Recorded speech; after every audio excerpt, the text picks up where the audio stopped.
What if this incredible structure here that we see in India has more to do with the Bible than we even would know? The Kailasa Temple is one of the world's greatest wonders. The largest rock cut out from an entire side of a mountain. It's not a collection of caves.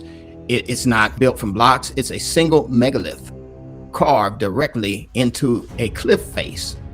Archaeologists call it the climax of the rock-cut phase of Indian architecture, and for good reason. The temple rises over 107 feet, carved downward from the top of the rock.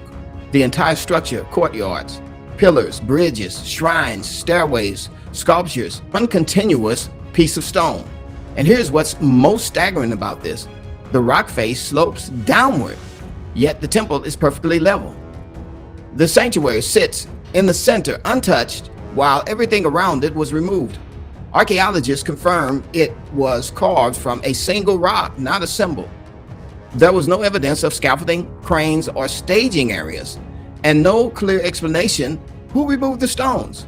Modern engineers admit that even today, carving such as this with precision and symmetry would be extraordinarily difficult. And then comes the most unsettling part. No construction records explaining the method at all. So what if the temple that shouldn't exist comes from forbidden knowledge?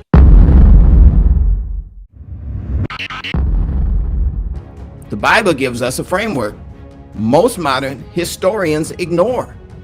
There were giants in the earth in those days, when the sons of God came unto the daughters of men. Genesis chapter 6, verse 4. Scripture and ancient Jewish writings like the Book of Enoch tell of fallen angels, which no one is teaching in Sunday school.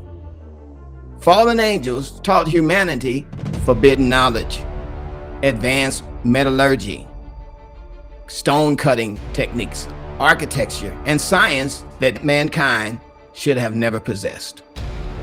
That knowledge helped to corrupt the world and brought judgment. And you know what happened after that. There was a flood. And the flood came because of the knowledge, and also the judgment came because God wanted to separate man from the fallen angels. But here's the key point. The flood destroyed the world, but not the knowledge.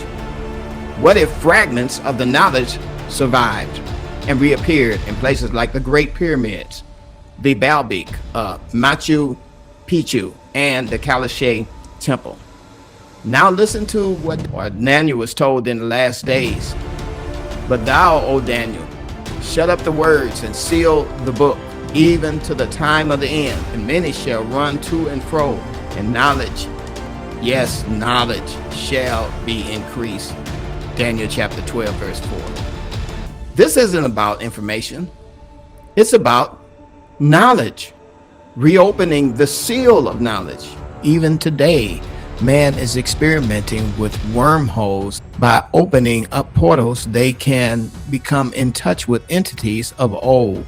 The gods of old could come through the portals into our world and possibly make a connection with us again.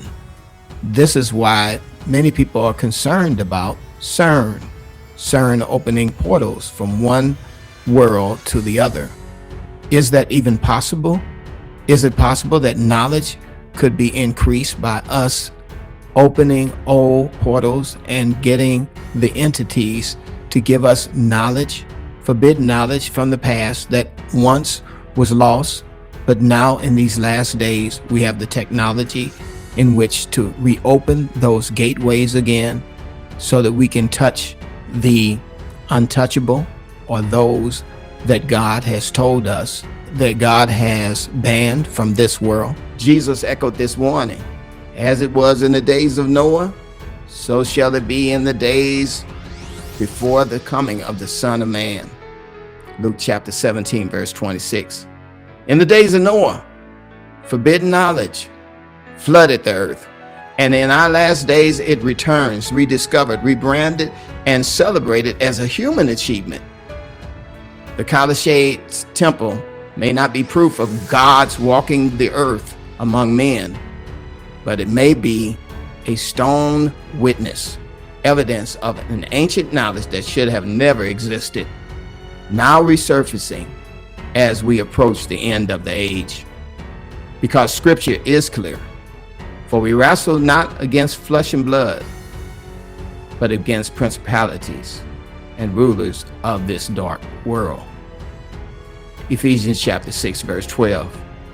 And if knowledge is increasing, just as Daniel said, the real question is, who is revealing it to us again? And are we living in the echo of the days of Noah?